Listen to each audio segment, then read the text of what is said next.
जसपुरा नाम का एक गांव था। गांव में एक गरीब महिला पुष्पा अपनी बेटी चंपा के साथ मिट्टी के एक घर में रहती थी और छोटा मोटा काम करके अपना और अपनी बेटी का गुजारा करती थी।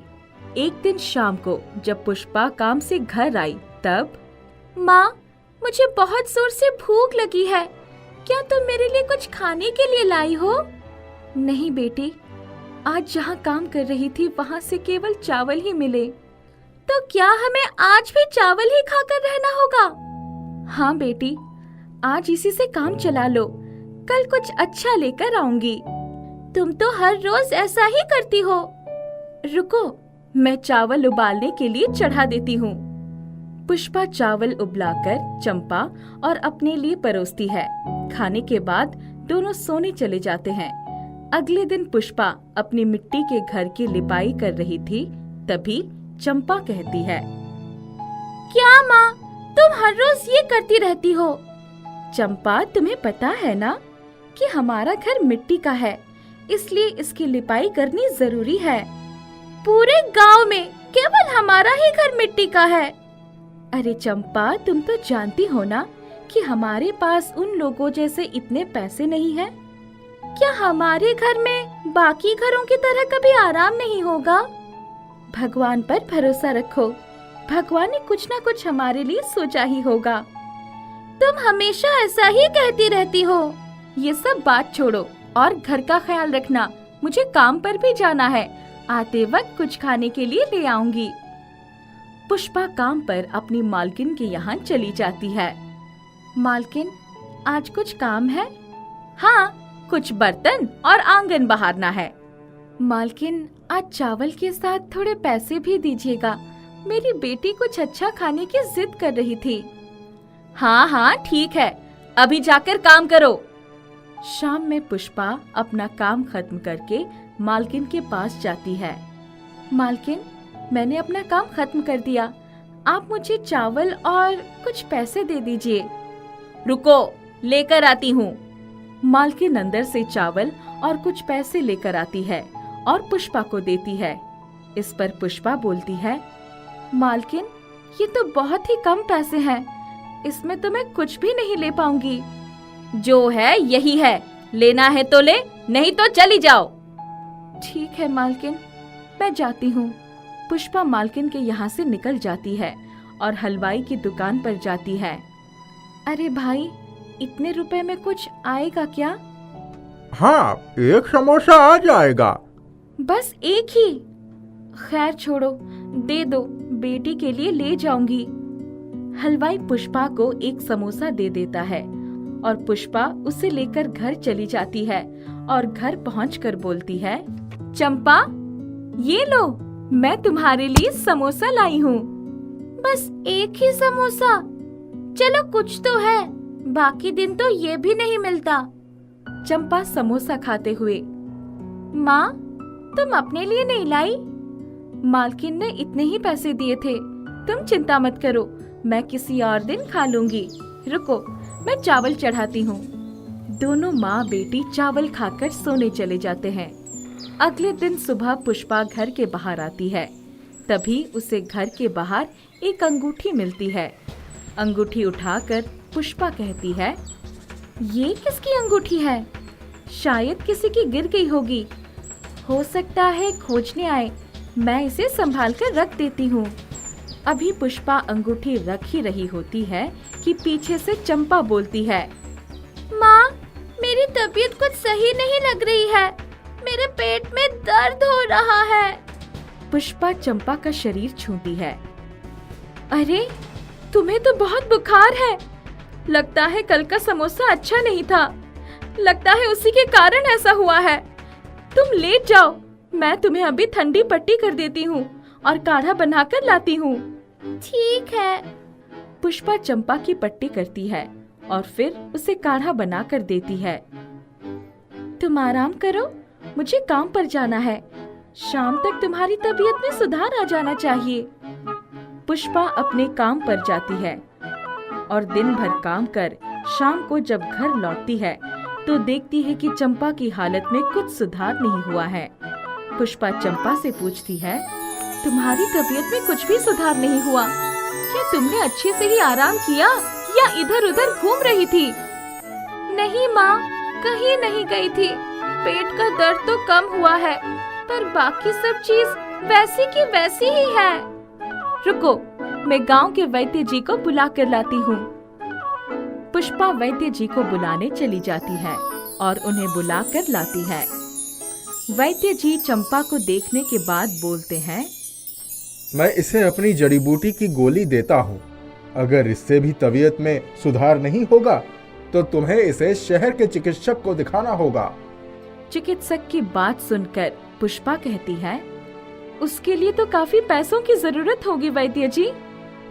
हाँ, मैं तो गांव का हूँ, इसीलिए ज्यादा पैसा नहीं लेता। वो नहीं मानेंगे। वैद्य जी से गोली लेकर चंपा की तबीयत में सुधार तो हुआ, पर कुछ खास नहीं। चंपा की तबीयत में सुधार ना होता देखकर पुष्पा ने सोचा, क्या मुझे चंपा के लिए उस दिन जो अंगूठी मिली थी उसे बेच देनी चाहिए? पर जब कोई उसे खोजने आएगा तो मैं क्या बोलूंगी? जो चीज मेरी ही नहीं, मुझे उसे बेचनी नहीं चाहिए। पुष्पा थोड़ा सोचने के बाद अंगूठी ना बेचने का फैसला लेती है और अपने घरेलू तरीके से चंपा का उपचार करती रहती है। एक दिन सुबह पुष्पा जब झाड़ू लगा रही थी, तब उसके घर के सामने एक सजी धजी कपड़ों में एक महिला आई। मुझे आपसे कुछ काम है। हाँ बताइए, क्या आपने यहाँ कोई अंगूठी गिरी देखी है? मैं उसे ढूंढ रही हूँ, शायद यहाँ गिर गई थी। हाँ, मुझे एक अंगूठी मिली तो थी। रुकिए, मैं लेकर आती हूँ। पुष्पा के आने में थोड़ी देर हो जाती है। ये लीजिए आपकी अंगूठी। वो जरा मुझे समय लग गया, मेरे बेटे की तबीयत सही नहीं है इसलिए। हाँ, यही मेरी अंगूठी है। जी शुक्रिया। आपकी बेटी को हुआ क्या है? आप बुरा न मानो तो मैं आपकी बेटी की तबीयत देख सकती हूँ? पता नहीं, हर बार तो ऐसा कुछ होता था तो ठीक हो जाता था, पर इस बार तबीयत सुधर ही नहीं रही है। महिला चंपा को देखने के बाद कहती है, इसकी तबीयत तो काफी खराब है। किसी चिकित्सक से क्यों नहीं दिखाया?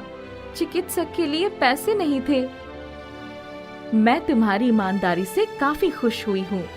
बेटी की तबीयत खराब होने के बाद भी तुमने अंगूठी नहीं बेची। रुको, मैं तुम्हारे लिए कुछ करती हूँ।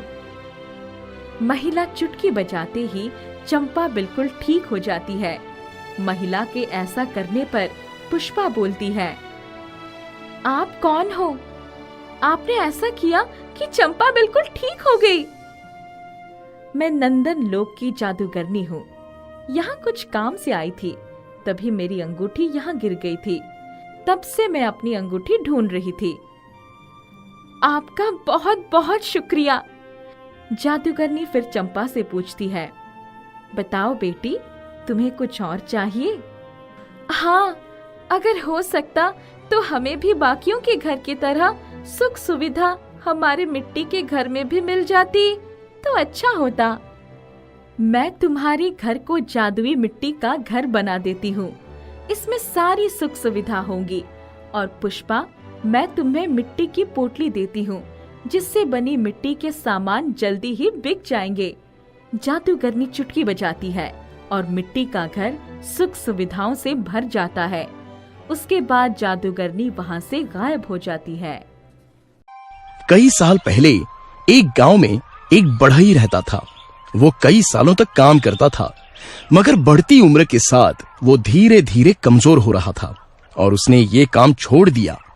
इस बढ़ई का एक बेटा था, रामू, जो राधे नाम के लड़के का बहुत ही अच्छा दोस्त था। बढ़ई कहता है, रामू, अब मेरी उम्र हो गई है, अब मैं ये काम और नहीं कर सकता, अब तुम्हें ही ये सब कुछ करना होगा। तो रामू कहता है, पर बापू, मैं ये अकेला कैसे कर सकता हूँ? बढ़ई कहता है, मुझे नहीं पता, अब तुम्हें ही घर चलाना होगा। रामू कहता है, ठीक है, मैं एक काम करता हूँ, मैं राधे के साथ मिलकर काम करना शुरू कर देता हूँ। ऐसा कहकर रामू ने जाकर राधे से ये बात बता दी। राधे, मैं सोच रहा हूँ कि हम दोनों को मिलकर कुछ व्यवसाय शुरू कर देना चाहिए। हाँ हाँ, बात तो तुमने बहुत बढ़िया ही कही है। हम दोनों को भी 2 पैसे मिलते रहेंगे। भाई राधे, कई दिनों से बापू ने काम बंद कर दिया है, तो घर में पैसों की किल्लत आ गई है। तुम थोड़े पैसों का बंदोबस्त कर देते तो हम लकड़ियां खरीद सकते थे। भाई रामू, पैसा तो मेरे पास है ही नहीं। अब हम एक काम करते हैं, काम शुरू करने के लिए हमें जो लकड़ियां चाहिए वो हम खुद ही जंगल से लेकर आ जाते हैं। वाह भाई राधे, तुमने तो बड़ी अच्छी बात कही है। ऐसा कहकर दोनों जंगल की ओर चल दिए। बढ़ई का काम करने के लिए उन्हें सीधे तने की लकड़ी ही चाहिए थी। दोनों सीधे कोने की लकड़ी की तलाश में जंगल में आगे बढ़ते चले गए। रामू, जरा इस पेड़ को देखो, ये बिल्कुल सीधा तने वाला पेड़ है। हाँ हाँ, सही कहा। चलो हम इसे काट देते हैं। राधे अपनी कुल्हाड़ी पेड़ पर चलाने ही वाला था कि अचानक रामू ने कुछ ऐसा देखा कि वो सोच में पड़ गया और उसने राधे को रोक लिया। रुको राधे, ऊपर देखो, इस पेड़ पर कई पक्षियों ने अपने घोंसले बनाकर रखे हैं। अगर हम इस पेड़ को काटेंगे तो ये सब पक्षी बेघर हो जाएंगे। अरे हाँ, अब क्या करेंगे हम कहीं और जाकर दूसरा पेड़ ढूंढ लेते हैं। ऐसा कहकर दोनों वहां से जाने लगे। तब दोनों को एक आवाज सुनाई पड़ी। रुक जाओ। राधे, किसी ने हमें पुकारा। पता नहीं भाई, मुझे तो पेड़ से आवाज सुनाई दी, मगर पेड़ भला कैसे बोलेगा। मैंने ही तुम्हें आवाज दी है। पेड़ की आवाज सुनकर दोनों चौंक गए। पेड़ कहता है, डरो मत, मैं कोई साधारण पेड़ नहीं हूँ, मैं एक जादुई पेड़ हूँ। अभी जो तुमने मेरे पक्षियों के घरों को बचाया है, ये देखकर मैं समझ गया हूँ कि तुम दोनों गरीब हो मगर नेक दिल भी हो, और मैं तुम्हें इनाम देना चाहता हूँ। ऐसा कहकर पेड़ ने दोनों को लकड़ी के बने जादुई तख्त दिए और कहा, ये तख्त तुम्हें एक बहुत विशाल खजाने की ओर ले जाएंगे। वहाँ ढेर सारा धन है, तुम्हें जो भी चाहिए वो वहीं से ले लेना। पर हाँ, याद रखना, ये तख्त ज्यादा वजन नहीं सह पाएगा। दोनों ने पेड़ की बात सुनी और समझ ली, और फिर बड़ी उम्मीद के साथ अपने अपने तख्तों पर वो बैठ गए। जैसे ही दोनों तख्त पर बैठे, तख्त उड़ने लगा। रामू और राधे हैरानी से यहाँ वहां देखने लगे। तब अचानक दोनों की नजर एक छोटी सी गाय पर पड़ी जो पानी में डूब रही थी। भाई राधे, ये नन्ही सी गाय पानी में डूब रही है, क्यों ना हम इसे बचा लें? बिल्कुल सही, चलो मैं इसे अपने तख्त पर बिठा देता हूँ। ऐसा कहकर राधे ने गाय को बचा लिया और अपने तख्त पर जगह दे दी। थोड़ा आगे जाने पर राधे ने देखा कि एक छोटा कुत्ता भी डूब रहा है। अरे, ये तो बेचारा मर जाएगा, मैं इसे बचा लेता हूँ। ऐसा कहकर रामू ने कुत्ते को बचाने के लिए अपने तख्त पर जगह दे दी। दोनों ने सोचा कि नदी पार करते ही हम इन जानवरों को सुरक्षित जगह पर छोड़ देंगे। पर जैसे ही दोनों ने नदी पार की, उन्होंने देखा कि वहां कई सारे जंगली जानवर हैं जो इन दोनों को खा जाते। राधे, अब इस गाय और कुत्ते का क्या करें? अगर हमने इन्हें छोड़ दिया तो ये जानवर इन्हें खा जाएंगे, तो हम इन्हें अपने ही साथ रखते हैं। बिल्कुल सही। तख्त उड़ते हुए एक गुफा के अंदर पहुंच गए और वहां दोनों ने देखा कि ढेर सारे सोने चांदी के सिक्के थे। चलो, मैं इन सिक्कों को अपनी झोली में भर देता हूँ, तुम भी ऐसा ही करो। ठीक है। दोनों ने अपने अपने झोलों में सिक्के भर लिए, पर जैसे ही दोनों वापस आने लगे, उनके तख्त गिर पड़े। अरे, हमारे तख्त ज्यादा वजन नहीं उठा सकते हैं। अरे हाँ, अब क्या करें? भाई, हमने पानी से तो कुत्तों को निकाल ही लिया ना, तो ऐसा करके हमने एक बार इसकी जान बचा ली है। अब दूसरी बार नहीं भी बचाई तो क्या? ऐसा कहकर रामू ने उस कुत्ते को वहीं छोड़ दिया। रामू की बात तो सही है, मगर मेरा दिल नहीं मानता। मैं ऐसा करता हूँ, थोड़े से सिक्के उठा लेता हूँ, फिर इन सिक्कों से लकड़ियाँ खरीदकर फर्नीचर बनाऊंगा। ऐसे में कमाई भी होती रहेगी और गाय की जान भी बच जाएगी। ऐसा सोचकर राधे ने कुछ सिक्के अपने जेब में भर दिए और गाय को अपने साथ लेकर वापस लौटा। दोनों पेड़ के पास वापस आ गए। तब ये क्या, मेरे सिक्के सारे पत्थर हो गए हैं? मेरे साथ धोखा हुआ है। कोई बात नहीं भाई, मैंने कुछ सिक्के उठाए हैं, हम मिलकर इनसे लकड़ियाँ खरीदेंगे। ऐसा कहकर राधे ने अपने झोले में देखा तो ये क्या, उसका झोला सोने के सिक्कों से भर गया था। मेरे साथ अन्याय क्यों किया?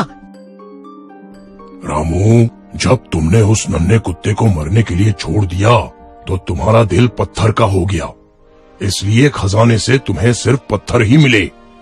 वहीं राधे का दिल सोने का था, जो उसने गाय की जान बचा ली, इसलिए उसके हिस्से में सोना आ गया। रामू ने जब पेड़ की बात सुनी तो उसे बहुत अफसोस होने लगा और उसे समझ में आ गया कि लालच बुरी बला है। अरे रामू, दिल छोटा मत करो, आखिर हम दोस्त हैं। हम मिलकर इन पैसों का इस्तेमाल करेंगे। पहले लकड़ियाँ खरीदेंगे और फिर बढ़ई का काम शुरू करेंगे। सच राधे? हाँ रामू, हम दोस्त जो हैं। दोनों ने मिलकर बढ़ई का काम शुरू किया और जब भी दोनों के पास पैसे बचते थे वो गरीबों की मदद करते थे, जिससे उनके व्यवसाय में बरकत होने लगी। एक समय की बात है, जनार्दन नगर नामक गांव में 65 साल की एक औरत नीनावती रहती थी। वो अपने 2 बेटे किशोर जी, लाल जी और उसकी 2 बहुएं अंजना और वंदना के साथ रहती थी। वह एक ही घर में रहते थे। नीनावती स्वादिष्ट खाना खाने की बहुत ही शौकीन थी, अच्छे अच्छे कपड़े पहनने का और हमेशा अपने आप को सजाने और संवारने का बहुत शौक रखती थी। जब उसके बेटे काम पर चले जाते तो उनकी बहू भी अपने काम में व्यस्त हो जाती। बड़ी बहू, ओ बड़ी बहू, जरा इधर आओ। जी माँ, बोलिए। क्या तुम मुझे एक गिलास पानी दे सकती हो? मुझे बड़ी प्यास लगी है। नीनावती बहुत ही आलसी थी। अपने पास में रखा हुआ ग्लास का पानी भी वह उठकर नहीं पी सकती थी। वह हर बार किसी न किसी बहाने से किसी न किसी को बुलाती और उन्हें परेशान करती थी। उसकी बहुएं उसका कहना तो मानती थीं, पर उससे काफी परेशान थीं, क्योंकि उसे खाने का बहुत शौक था। इसलिए जब रसोई में अच्छा पकवान बनने लगता तो वो अपने आप को रोक नहीं पाती और रसोई घर में चली जाया करती थी और देखना चाहती थी कि क्या बन रहा है। अरे बहू, सुनो, तुम क्या पका रही हो? खुशबू तो बहुत अच्छी आ रही है। जब नैनावती की बहुएं खाना बना लेती तो वह इंतजार किया करती थी कि वह कब रसोई घर से बाहर निकले। जैसे ही उसकी बहुएं रसोई घर से बाहर निकलती, वह रसोई घर में घुस जाती और अच्छे पकवान को देखने लगती और अलग से एक बर्तन में निकाल कर चुपचाप अपने कमरे में ले जाती थी। और खाने के समय बहुएं पहले सबको खाना परोसती थीं और फिर जब उनकी बारी आती तो खाना कम पड़ जाता था। पता ही नहीं चलता था कि खाना कैसे कम हो जाता है। उनके पति कहते कि रोज रोज खाना कम पड़ता है और ज्यादा खाना क्यों नहीं बनाते तुम लोग। ऐसा सुनकर नैनावती खुश होती थी, मगर अपने बेटे को कुछ नहीं कहती थी। एक दिन की बात है, किशोर ने बाजार से कुछ मिठाइयाँ खरीदी और घर लेकर आया। वह मिठाइयाँ उन्होंने अपने बच्चों को दे दी। जैसे ही नैनावती ने मिठाई का डब्बा देखा तो उसके मुंह में तो पानी आ गया और वह अपने आप को रोक नहीं पाई। वो अपने पोते पोतियों के पास आई और मिठाई का डब्बा उनसे ले लिया। सुनो बच्चों, ये मिठाई मैं तुम लोगों को बराबर बराबर बांटूंगी। चलो अपनी आंखें बंद करो, अपना हाथ आगे करो बच्चों। बच्चों ने दादी की बात मान ली और वैसा किया जैसा दादी ने कहा। फिर नैनावती ने कुछ मिठाइयाँ अपने पास रख ली और बाकी की मिठाइयाँ बच्चों को दे दी और फिर चुपचाप अपने कमरे में चली गईं। यही नहीं, उसका एक और काम था वहाँ। वह अपनी बहू की साड़ियाँ भी चुराया करती थी। जब उसकी बहुएं साड़ियों को तार पर सूखने के लिए डालती, वह चुपचाप जाती और अपने अलमारी में रख देती। इधर उसकी बहुएं काफी परेशान हो जाती कि ऐसा कौन करता है। उन्हें लगता था कि साड़ियाँ कोई चुरा ले जाता है। माँ जी, आपने मेरी लाल साड़ी देखी क्या? बहुत समय से ढूंढ रही हूँ मगर मुझे नहीं मिल रही। मैंने उसे सूखने के लिए तार पर डाला था, क्या आपने देखी है? नहीं बहू, मैंने नहीं देखी। मुझे लगता है कि वो पड़ोस की पुष्पा ने ऐसा किया होगा। कल मैंने वो साड़ी उसके पास देखी थी। मेरी भी साड़ी नहीं मिल रही है। मुझे तो लगता है ये पुष्पा का ही काम है। तुम दोनों को उसके पास जाकर बात करनी चाहिए। ऐसा बोलकर उसने अपनी दोनों बहुओं को बहका दिया।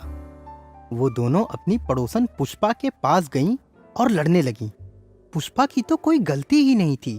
उन्हें लड़ता देखकर नैनावती बहुत खुश हो रही थी। इनको तो पता ही नहीं चलेगा कि ये सब मेरा काम है। देखो कैसे लड़ झगड़ रही है। नैनावती ऐसे ही अपने परिवार में सबको तंग करती।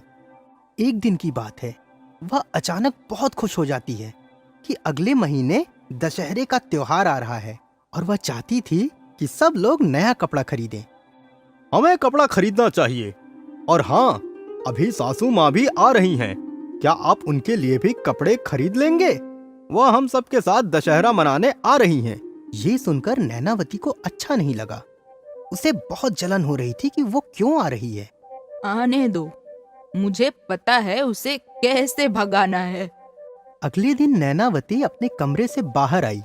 उसने अपने बेटे और बहुओं को किसी का इंतजार करते देखा। वह सब बरामदे में खड़े थे। हे भगवान, देखो कैसे ये लोग उसका इंतजार कर रहे हैं। क्या इन्होंने मेरा इंतजार किया है कभी ऐसे? हे भगवान। फिर उसके बाद बड़े बेटे की सास पद्मा वहां आती है। उन्हें देखते ही बच्चे उनके पास दौड़ कर जाते हैं। पद्मा सबके लिए कुछ न कुछ उपहार लेकर आई थी। बच्चों के लिए खिलौने और बेटियों के लिए साड़ियां। पद्मा ने नैनावती को एक सुंदर सा बॉक्स भेंट किया। नैनावती बॉक्स लेकर चुपचाप अपने कमरे में चली गई।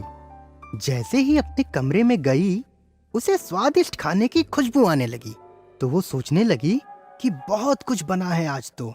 यही सोचकर वह मन ही मन खूब जल रही थी। ये देखो कितने स्वादिष्ट पकवान बनाए हैं। मेरे लिए क्या नहीं बना सकती थी? अभी मैं इसको मजा चखाती हूँ। जैसे ही वह दोनों रसोई से बाहर आती हैं, नैनावती तुरंत रसोई घर में जाती है और पकवान में खूब सारी मिर्ची डाल देती है। फिर जैसे ही सबने खाना शुरू किया, सब लोगों से खाया ही नहीं गया। सबको खूब मिर्ची लग रही थी। सब पानी पीते जा रहे थे, मगर नैनावती ने तो खाने को छुआ ही नहीं था। किसी को शक ना हो, इसके लिए वह तीखा लगने का नाटक करने लगी कि उसे भी खूब मिर्ची लगी है और पानी पीने लगी। मगर पद्मा को शक हो गया। पद्मा की माँ ने नैनावती को कुछ ना खाते हुए देख लिया था। उसे ऐसा लगा कि कुछ तो गड़बड़ है। पद्मा ने नैनावती पर नजर रखनी शुरू की। ऐसे ही कुछ दिन बीत जाते हैं। तभी एक दिन पद्मा ने देखा कि नैनावती बच्चों की मिठाइयाँ चुरा कर खाती है और अपने बहू की साड़ियाँ चुराकर उसे बक्से में रखती है। उसने यह भी देखा कि रसोई में से सब्जियां बाहर लेके आकर अपने कमरे में रख देती है। इन एक हफ्ते में पद्मा को नानावती के बारे में बहुत कुछ पता चल गया। एक दिन जब सब लोग एक साथ बैठे हुए थे, पद्मा ने सोचा, हाँ, यही सही वक्त है कि इस घर में क्या हो रहा है वह बात सबको पता चले। नैनावती, सुनाइए, क्या वो बॉक्स आप मुझे लाकर दे सकती हैं जो मैंने आपको दिया था? ऐसा कहकर पद्मा नैनावती के कमरे में जाती है, पर नैनावती पद्मा से पहले जाने की कोशिश कर रही थी, पर वह पीछे हो गई। इधर पद्मा ने बक्सा जैसे ही सबके सामने खोला, सब लोग दंग रह गए।